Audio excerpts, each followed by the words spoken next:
சென்னை மற்றும் பிற மாநகராட்சிகளில் பெல் பகுதிகளில் ஆட்சேபரையற்ற புறம்போக்கு நிலத்தில் வசிக்கும் மக்களுக்கு பட்டா வழங்கப்படும் என்று வருவாய்த்துறை அமைச்சர் KKSSR ராமச்சந்திரன் தெரிவித்துள்ளார்.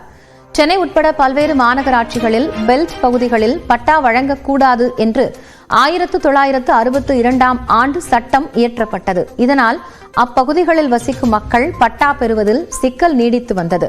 இந்நிலையில் சென்னையில் செய்தியாளர்களிடம் பேசிய அமைச்சர் KKSSR ராமச்சந்திரன், சென்னை மற்றும் பிற மாநகராட்சிகளில் பெல்ட் ஏரியாக்களில் ஆட்சேபனையற்ற புறம்போக்கு நிலத்தில் வசிக்கும் மக்களுக்கு பட்டா வழங்க முதலமைச்சர் உத்தரவிட்டிருப்பதாக தெரிவித்தார்.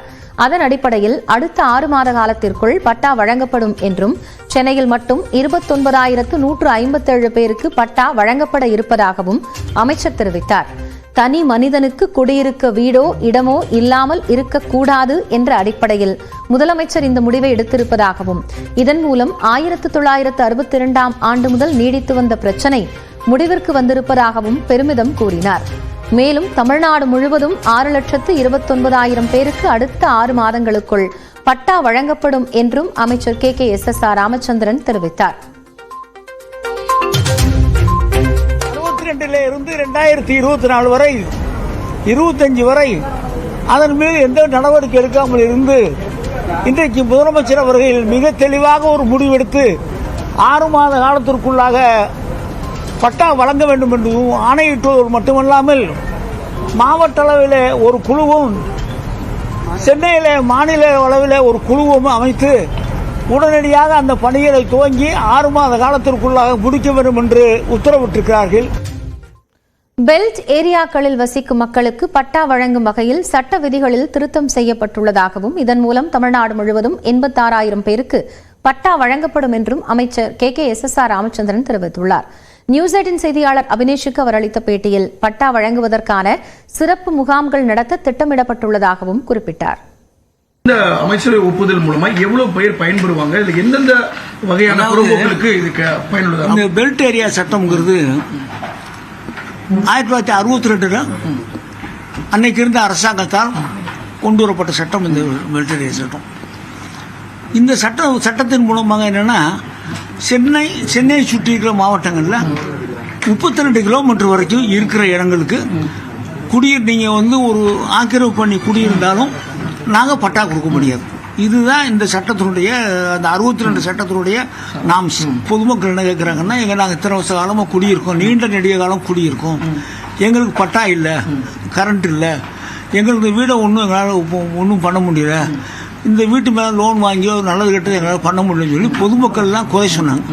அதே மாதிரி சட்டமன்ற உறுப்பினர்களும் இது மாதிரி சொன்னதன் விளைவாக முதலமைச்சர் அவர்கள் இவருக்கெல்லாம் ஒரு நிவாரணம் கொடுக்கணும்னு சொல்லி என்ன பண்ணுறாருன்னா, அந்த 60 சட்டத்தை இன்னைக்கு ரிலாக்ஸ் பண்ணுறாரு. இப்படி போடும்போது சென்னையில் 29,187 பேருக்கு இது மாதிரி எங்க கணக்கில் வருது. இதே மாதிரி மற்ற மாநகராட்சியில் அங்கே இதே மாதிரி பெல்ட் ஏரியா பிரச்சனை இருக்கு, நகராட்சியிலையும் இருக்கு. அந்த கணக்கு எடுக்கும்போது 57,000 பேர் வர்றாங்க. இன்னும் 86,000 பேருக்கு இந்த இன்னைக்கு அமைச்சரவை கூட்டத்தின் மூலமாக ஒரு ரிலாக்ஸேஷன் கொடுத்துருக்கோம். அவங்களுக்கு அரசாங்கத்தால் கொடுக்க முடிந்த இடங்கள், இந்த நீர்நிலைய புறம்போக்கு, மேய்க்கால் புறம்போக்கு, மயானம், இது மாதிரி கோர்ட்டால் தடை செய்யப்பட்டது. இந்த இடங்கள் தவிர அரசாங்கம் கொடுக்கக்கூடிய இடத்துல குடியிருப்பவர்களுக்கெல்லாம் நாங்கள் பட்டா கொடுக்கறது அப்படின்னு முடிவு பண்ணிட்டோம். இதுக்குரிய கைட்லைன்ஸ்லாம் பார்த்தீங்கன்னா இன்னும் இந்த வாரத்தில் கைட்லைன்ஸ் வரும். தலைவர் 6 மாதம் இந்த வேலையை நீங்கள் முடிக்கணும்னு சொல்லியிருக்காங்க. ஆனால் 2 கமிட்டி போட்டிருக்காங்க. ஒரு கமிட்டி டிஸ்ட்ரிக்ட் லெவலில், ஒரு கமிட்டி CS லெவலில், 2 பேரும் மானிட்டர் பண்ணி 6 மாத காலத்தில் இந்த காரியத்தை முடிச்சு கொடுக்கணும்னு சொல்லி கட்டன் ரைட்டாக முதலமைச்சர் சொல்லியிருக்காரு. அதனால் இந்த காரியம் தான் நடக்க போகுது. எங்கே வச்சு நீங்கள் இதை இது பண்ண போறீங்கன்னு கேட்டாங்க.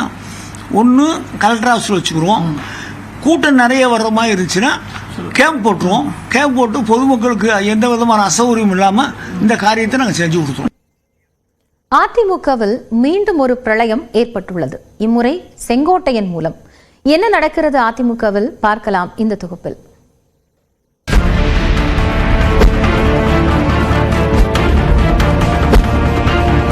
நான் புறக்கணிக்கவில்லை, அங்கே செல்லவில்லையே தவிர இந்த கவனத்திற்கு அந்த அத்திக்கடவு அவனாட்சி திட்டத்தினுடைய அந்த கூட்டுக்குழுவிற்கு அன்றைய வருகை தருகிற போதே அது அவருடைய கவனத்திற்கு நான் சொல்லியிருக்கிறேன். செங்கோட்டையனின் இந்த அதிருப்திக்கு காரணம் கோவை அருகே நடைபெற்ற விழாதான். அத்திக்கடவு அவிநாசி திட்டம் நிறைவேற்றப்பட்டதற்கு அதிமுக பொதுச் செயலாளர் எடப்பாடி பழனிசாமிக்கு நன்றி தெரிவிக்கும் விதமாக கோவை அன்னூர் கஞ்சப்பள்ளி பிரிவில் விவசாய சங்கங்கள் சார்பில் விழா நடத்தப்பட்டது. இந்த விழாவில் அதிமுகவின் மேற்கு மாவட்டங்களைச் சேர்ந்த முக்கிய தலைவர்களும் ஆஜரான நிலையில் ஒருவர் மட்டும் மிஸ்ஸிங். அவர் எம்ஜிஆர் காலத்திலிருந்து அதிமுகவில் எம்எல்ஏவாக இருக்கும் செங்கோட்டையன் தான். எம்ஜிஆர் அதிமுகவை தொடங்கிய பிறகு 1977ஆம் ஆண்டு முதல் இருமுறை தவிர்த்து தொடர்ந்து எம்எல்ஏவாக இருந்தவர்.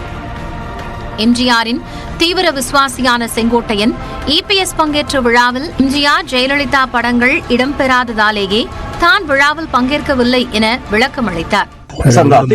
நேற்று பொதுச்செயலாளர் கலந்து கொண்ட நிகழ்ச்சி நீங்க புறக்கணிச்சுதான் ஒரு குற்றச்சாட்டு சார்.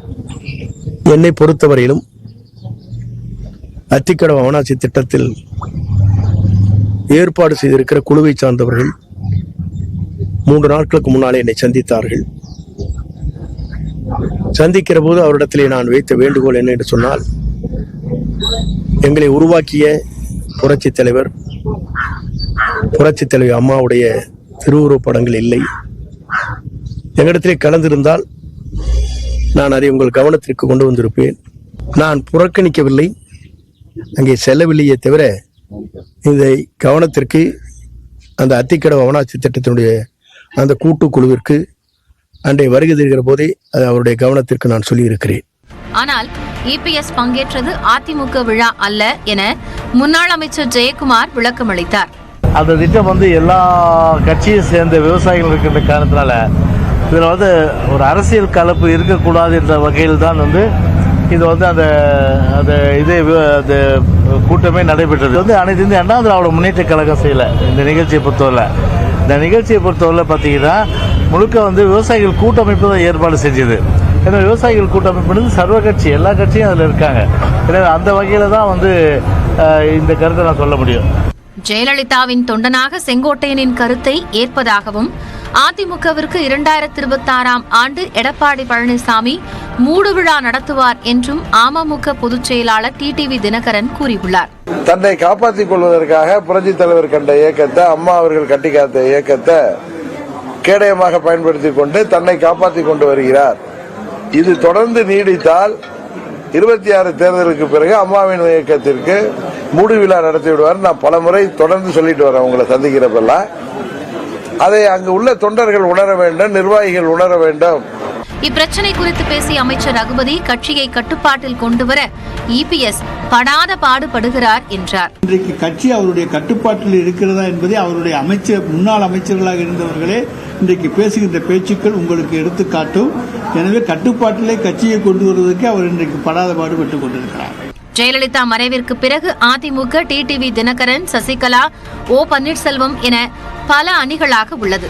அனைவரையும் ஒருங்கிணைக்கவும் ஒரு குழுவும் இயங்கி வருகிறது. இந்நிலையில் தேர்தலுக்கு ஓராண்டே உள்ள நிலையில் செங்கோட்டையனின் அதிருப்தி அக்கட்சியை எங்கே கொண்டு செல்லும் என்ற கேள்வி எழுந்துள்ளது. எடப்பாடி பழனிசாமிக்கு நடத்திய பாராட்டு விழாவில் செங்கோட்டையன் பங்கேற்காதது வருத்தம் அளிப்பதாக அத்திக்கடவு அவிநாசி திட்ட கூட்டமைப்பின் ஒருங்கிணைப்பு குழு உறுப்பினர் கணேசன் தெரிவித்துள்ளார்.